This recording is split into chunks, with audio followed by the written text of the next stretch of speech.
Recommence, please. I'd like to ask Councillor Sharon if she'd speak, please.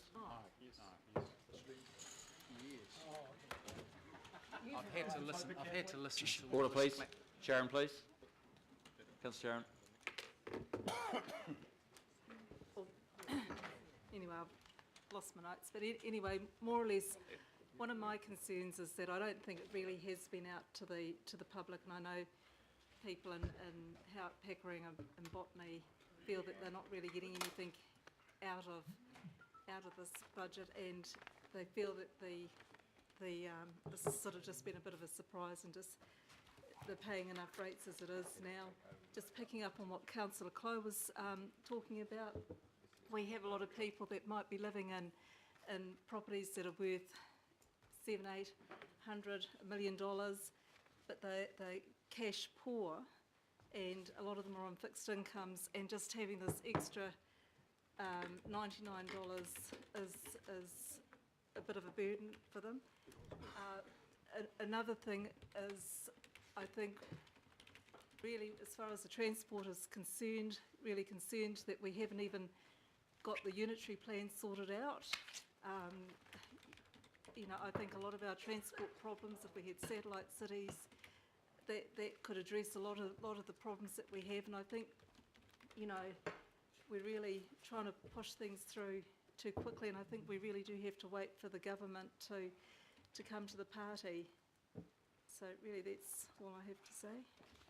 Councillor Stewart, thank you. The only thing I'll say about the government, and I've not said a lot, is they are watching this very closely, and they want to see us put skin in the game. Absolutely.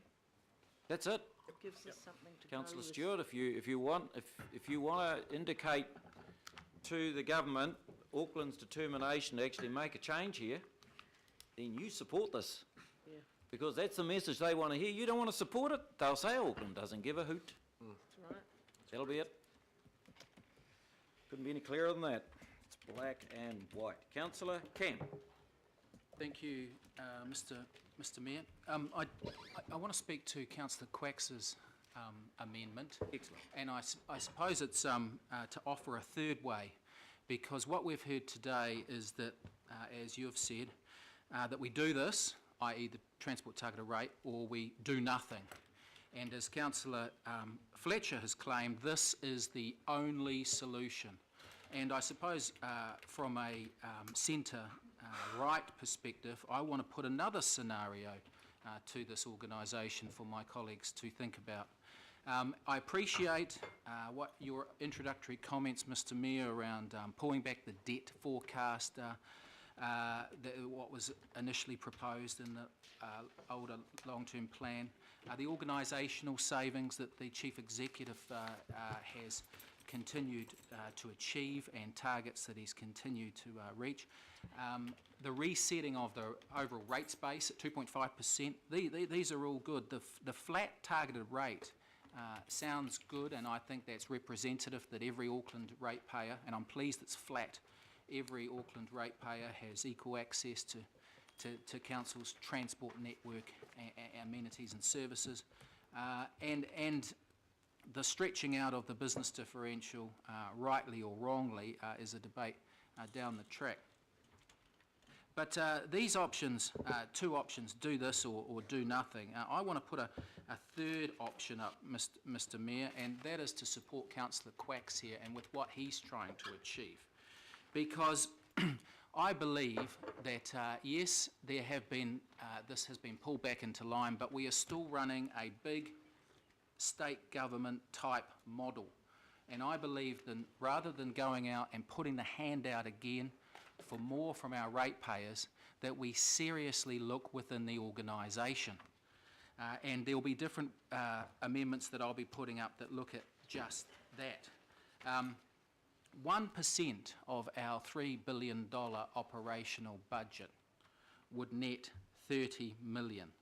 2%, if we found 2%, cut it 2% of our operating budget, there's 60 million. We could achieve that by cutting 2% of our operating budget. That is equivalent, Mr. Mayor, of having a trolley worth of $300 worth of groceries, and and you're telling your teenage son that you'll pay for them, and but you'll pay $300, and he gets to the counter, and he says, I've got $306 here, and I need them all. And you're saying, no, we've got $300 here that we agreed to for this flat shop. Take out 2 packets of chocolate biscuits. 2 packets of chocolate biscuits and a $300 shopping trolley is what we're trying to achieve here. That is 2%.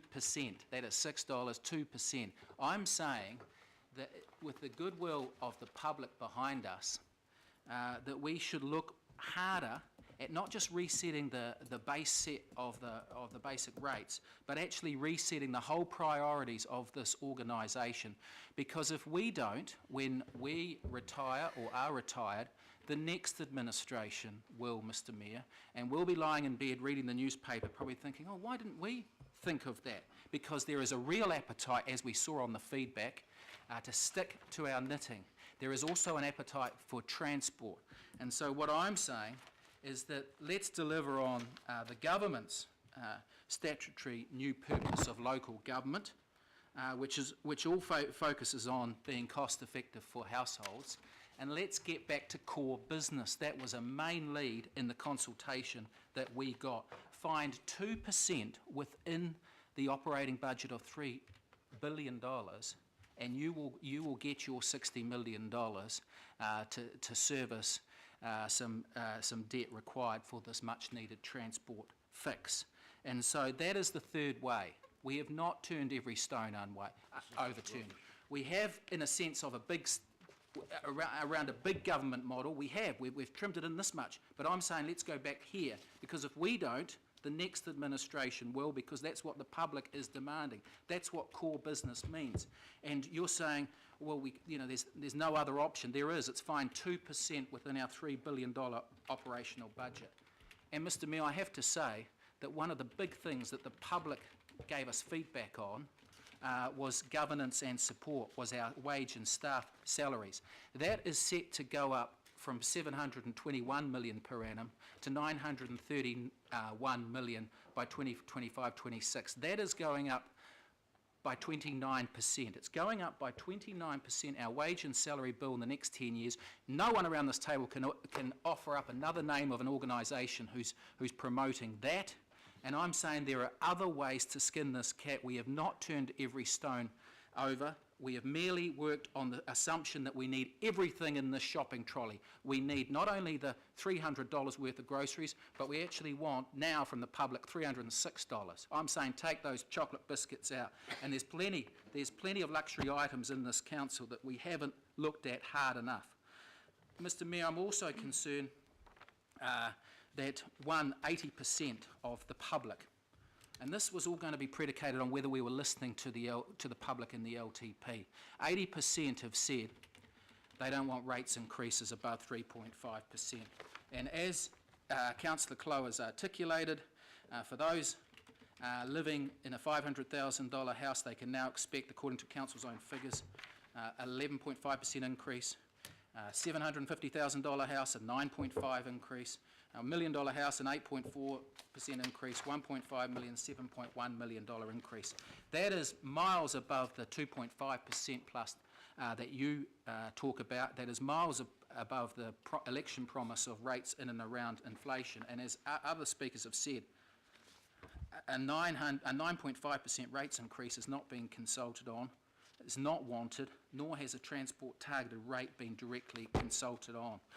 The Transport Minister, you assured us, Mr Mayor, was open to the idea, would give the council some space, would let the public decide, would let us go through the process.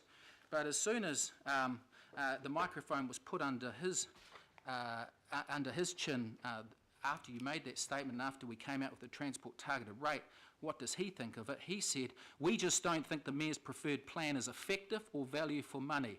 He said, quote, significant differences still exist.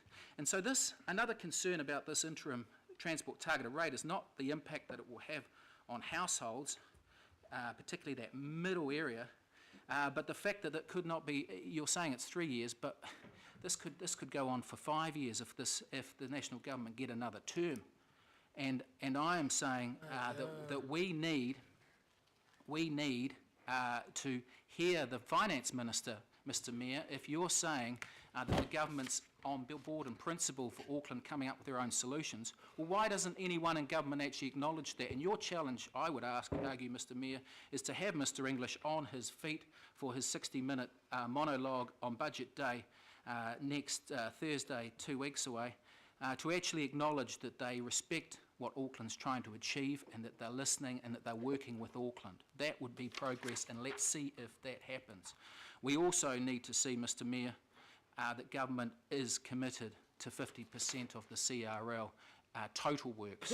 At the moment, it's a 58-42 project with 58% on ratepayers, and the government's only pronouncements main works after 2020. We need entire works from the government, so there's a lot of progress to be made there. So I finish as I began, Mr Mayor. There are other ways that we can fund this $60 million to service the debt required for this transport build. It doesn't need to keep putting our hand out to the public again and again, like that university student to his parents, again and again, with a big, lazy shopping trolley, $300 worth, and we're saying, take 2 packets of chocolate biscuits out and find it within. That's what Councillor Quacks and I are saying. Find it within 2% of an operational budget. Find it within. If you gave us half the chance today, we could find it for you, Mr Mayor. And again, it's no reflection of the officers. They are working on a big state government model, and they can only operate under the parameters of that. The next administration will come in with a huge public mandate to get back to core business, a smaller government model, get away from the thrills and prioritise transport, because you're trying to prioritise transport and prioritise everything else as well. And I'm saying let's stick to transport, and some of the nice-to-haves should go. Unfortunately, you're trying to please make this all things to all people. It can be funded. It can be funded within the $3 billion huge financial envelope that already exists.